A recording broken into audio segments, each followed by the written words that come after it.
अयोध्या में रामलला के प्राण प्रतिष्ठा समारोह की जबरदस्त तैयारियां चल रही हैं।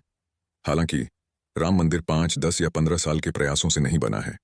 इसके लिए दशकों से कोशिशें की जा रही थीं। इसकी शुरुआत बाबरी मस्जिद के मुख्य गुंबद के नीचे रामलला की मूर्ति रखने से हुई थी। ये साल 1939 के 23 दिसंबर की सुबह थी, जब अयोध्या में अचानक हर तरफ प्रकट भय कृपाला की गूंज सुनाई देने लगी थी। बाबरी मस्जिद में राम मूर्ति रखवाने की योजना इससे काफी पहले से ही बननी शुरू हो गई थी। इस योजना में एक राजा, एक महंत और एक अफसर की अहम भूमिका थी। ये तीनों काफी अच्छे दोस्त थे। ये तीनों अपनी हिंदूवादी सोच के साथ ही लॉन टेनिस को लेकर अपने प्रेम के कारण भी अच्छे मित्र बन गए थे।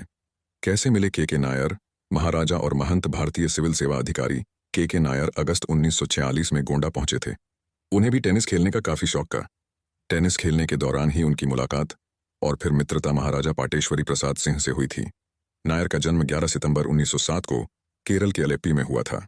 जुलाई 1947 में नायर का ट्रांसफर गोंडा से बाहर हो गया, लेकिन टेनिस की वजह से शुरू हुई उनकी दोस्ती कायम रही। वहीं महंत दिग्विजय नाथ के नायर और महाराजा पाटेश्वरी से उम्र में काफी बड़े थे। वह काफी शांत स्वभाव के कूटनीति में माहिर और प्रतिष्ठित व्यक्ति थे।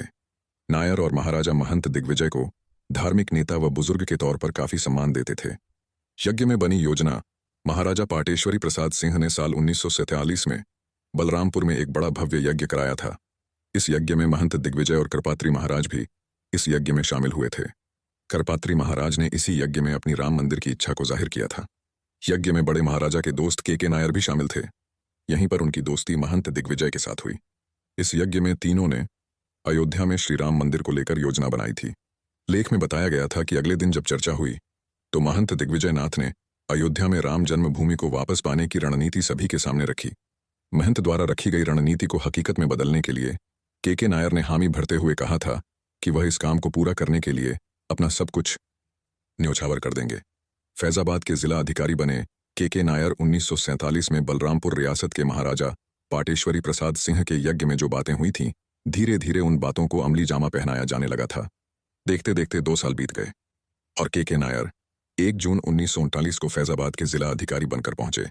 अयोध्या के जिला अधिकारी का पद भार संभालते ही के नायर ने 2 साल पहले बनाई योजना को हकीकत में बदलने के लिए काम शुरू कर दिया। चबूतरे पर राम मंदिर बनाने की योजना जिला अधिकारी के नायर और सिटी मजिस्ट्रेट गुरुदत्त ने बाबरी मस्जिद परिसर में बने राम चबूतरे पर राम मंदिर बनाने के स्थानीय लोगों के अनुरोध को उत्तर प्रदेश सरकार को भेजा। उत्तर प्रदेश सरकार के तत्कालीन उपसचिव को एक चिट्ठी लिखी। चिट्ठियों को खेल चलता रहा, लेकिन के नायर और गुरुदत्त सिंह को अपनी योजना में सफल नहीं हो पाए। कहानी आगे बढ़ती और हिंदू महासभा फैजाबाद इकाई के प्रमुख लेफ्टिनेंट गोपाल सिंह विशारद योजना बनाते हैं कि बाबरी मस्जिद के मुख्य गुंबद के नीचे राम मूर्ति स्थापित की जाएगी। योजना के अनुरूप 22 दिसंबर 1939 की रात अयोध्या की बाबरी मस्जिद के मुख्य गुंबद के नीचे रामलला की मूर्ति रख दी गई। मूर्ति को अभिराम दास ने स्थापित किया था। 23 दिसंबर की सुबह अयोध्या की बाबरी मस्जिद के अंदर दीपक जल रहा था। 22 दिसंबर की रात अयोध्या की बाबरी मस्जिद के मेन गुंबद के नीचे प्रभु श्री राम की मूर्ति स्थापित कर दी गई। 23 दिसंबर की सुबह ही पूरी अयोध्या में भय प्रगट कृपाला दीनदयाला गाने से गूंज उठी। पूरे जिले में हल्ला मच गया कि बाबरी मस्जिद में प्रभु श्री राम ने दर्शन दिए हैं। उसके बाद की कहानी चलते चलते वर्तमान में पहुंचती है। अब वर्तमान में 22 जनवरी को प्रभु श्री राम की प्राण प्रतिष्ठा का कार्यक्रम होना है।